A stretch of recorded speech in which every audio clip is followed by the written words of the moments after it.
Welcome to this section 12 Buddhism Anthology A-level video tutorial on section 12 of A.L. Basham's The Bodhisattva Tradition in Dabari.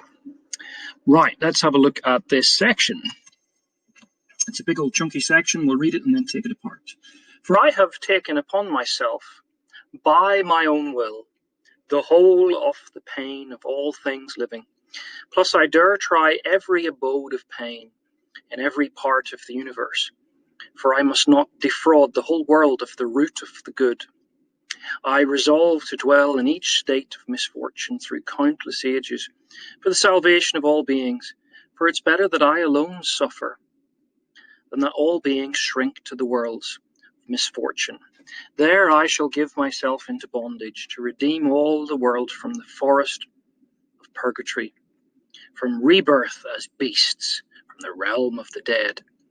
I shall bear all grief and pain in my own body. For the good of all things living, I venture to stand surely for all beings, speaking the truth, trustworthy, not breaking my word. I shall not forsake them. I must so bring to fruition the root of goodness that all beings find the utmost joy.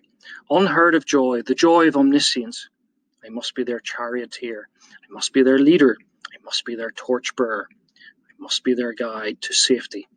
Perfections, especially on the perfection of wisdom, Prajna Paramita, which was personified as a goddess and after which numerous Buddhist texts were named.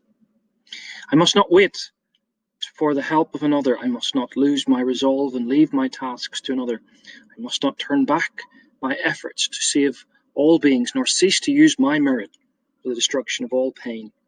I must not be satisfied with small successes. From the Samakukya and so on and so on. All right, let's have a look at Basham's article here.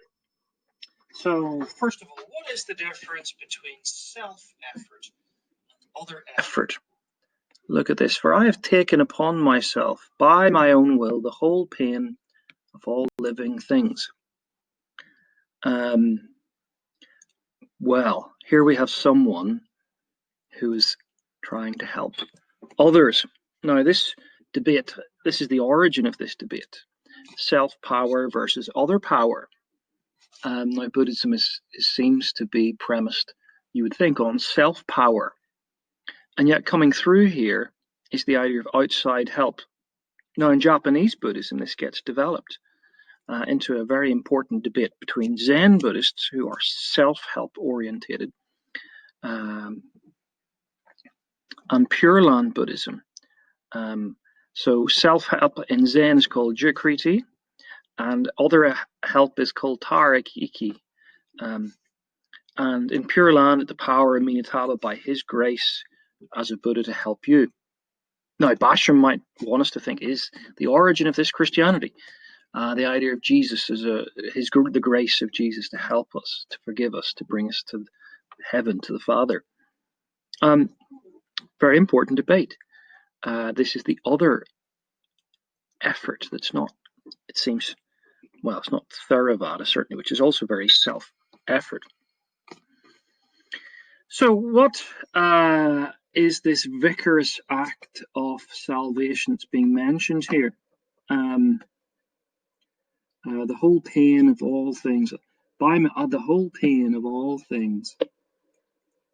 You know? He chooses to remain in samsara, to experience every abode of pain. I dare it. I'm so kind of incredible. I dare it. And so the Bodhisattva says they are remaining in samsara to be reborn in countless lives of very suffering. So we continue. What here is being referenced as the mind of the Bodhisattva. In every part of the universe, I must defraud the world of the root of good. I must not defraud, the key word not, of the root of good.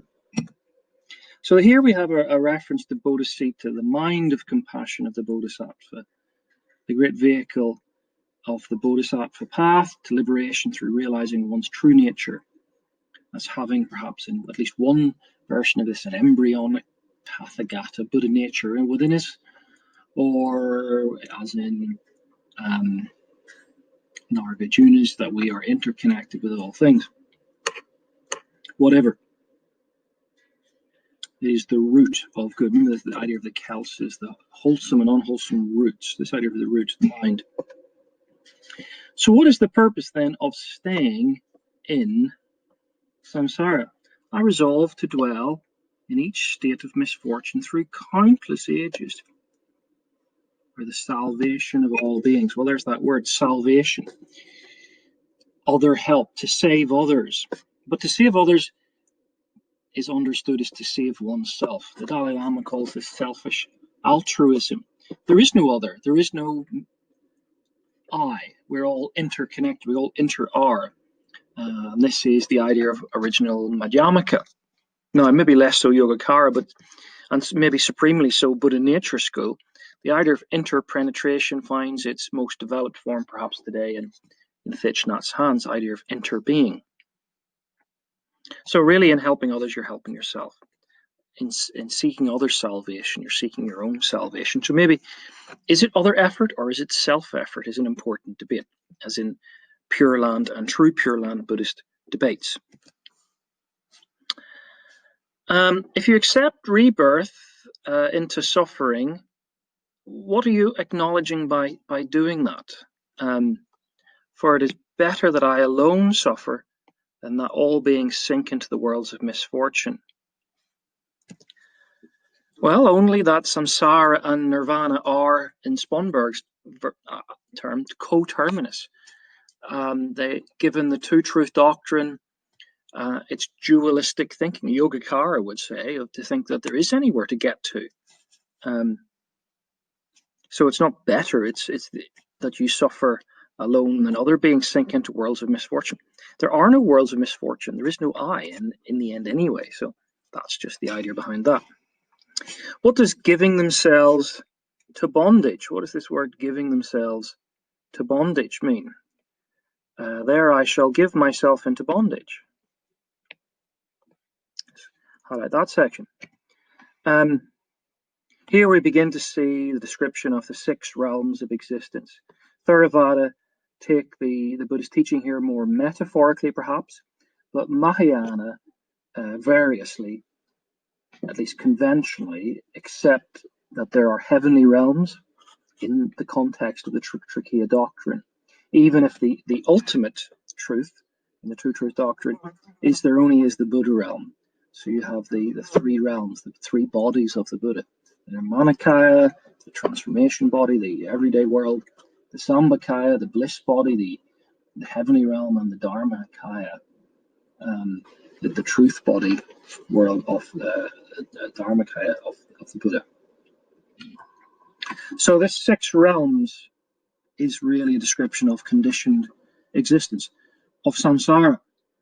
And fundamentally, this is determined by karma. Good karma, bad karma. Visions of heaven obviously are better than visions of hell, but all are dukkha, all are temporary, all are anicca, all are imperfect. So the Tibetan Bhavana Chakra, the Wheel of Life, it well illustrates this image. We can look it up, I'm sure you've seen it. The 6 realms consist in the 3 good realms on the top of the wheel, the heavenly realm, the demigods, the human realm on the left and on the right. The 3 evil realms, the animal, the ghosts, and the hellish realm. So in Buddhist iconography, the Bodhisattva is placed in each realm to help beings out of it. So what here, Basham is interested in observing the development of thought in Mahayana teaching. What is the embellishment or the development of the 8,000 verses back 100 BC through to 400 AD here? What's going on in the references to the forest analogy? The forest that key word there, the forest of purgatory, from rebirth as beast to the realm of death, and so on. So, just on the last bit, Avalokitesvara is a bodhisattva who suffers on behalf of others, who is a being of compassion, who travels to all of these realms, who makes the special vow to save those in hell.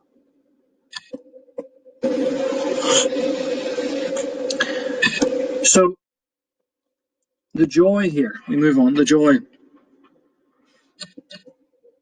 So what's being embellished here? I've just missed this out. Let me just do that. So what's being embellished here?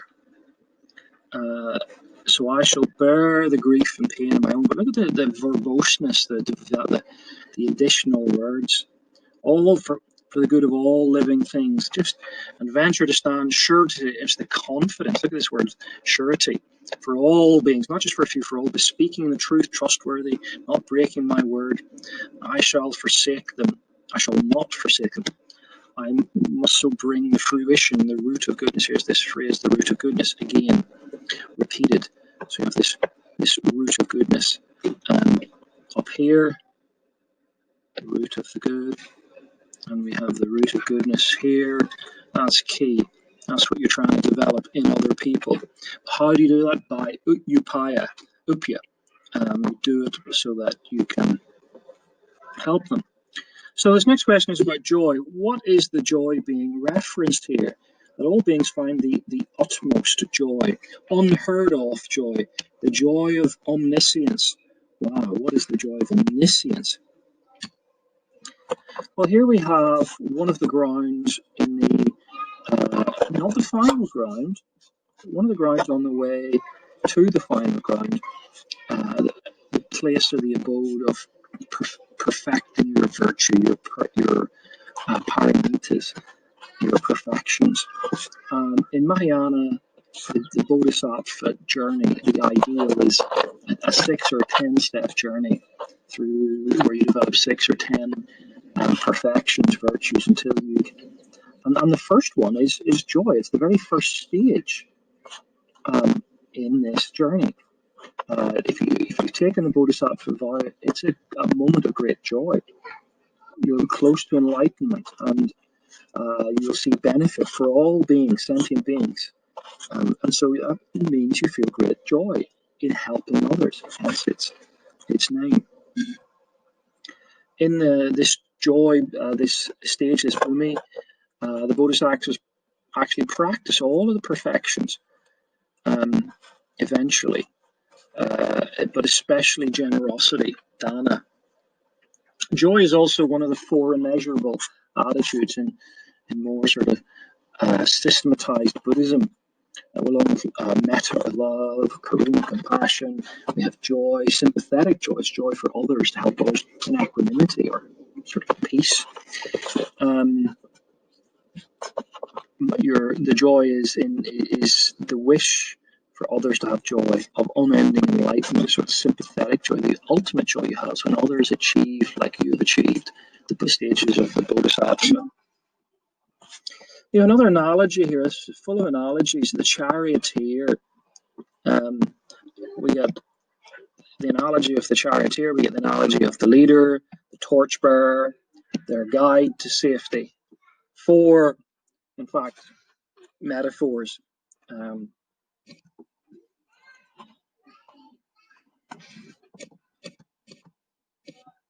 So this charioteer who helps them achieve, who is the exemplar of the perfections, is used.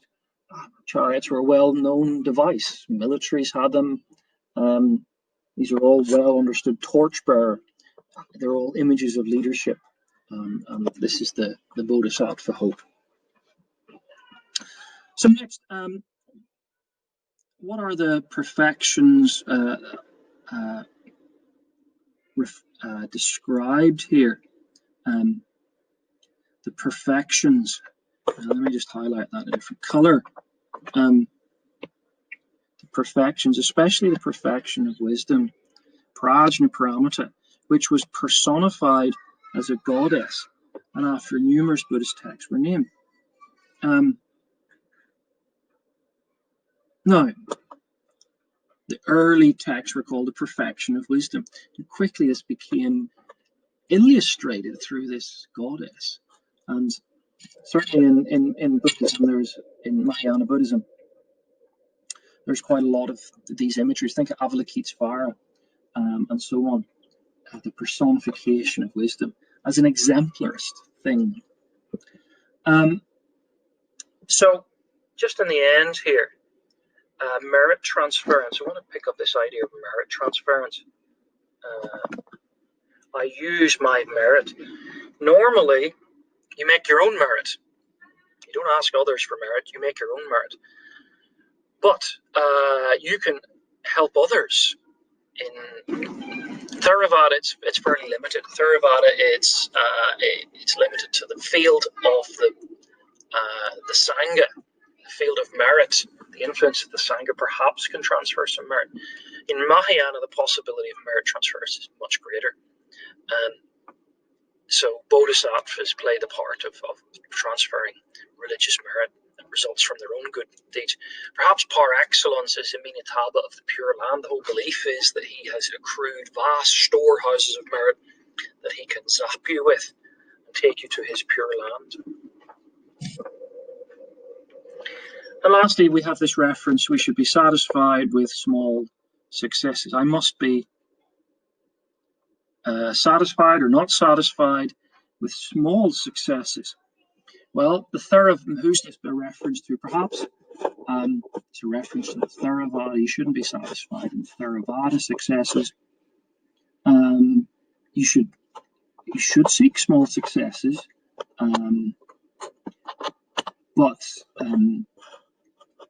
what you should be aiming at is nothing less than aiding all living beings in Nibbana, understood to mean, well, now the problem is Nibbana is a distance goal. And there's a problem here for the Mahayana Buddhist.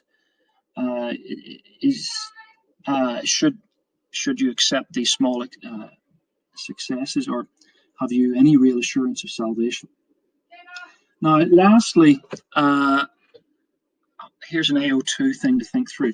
Gombrich argues the idea of the Bodhisattva is based on this idea, the idea of merit making and especially merit transference, whereas Theravada is not that interested in merit and karma.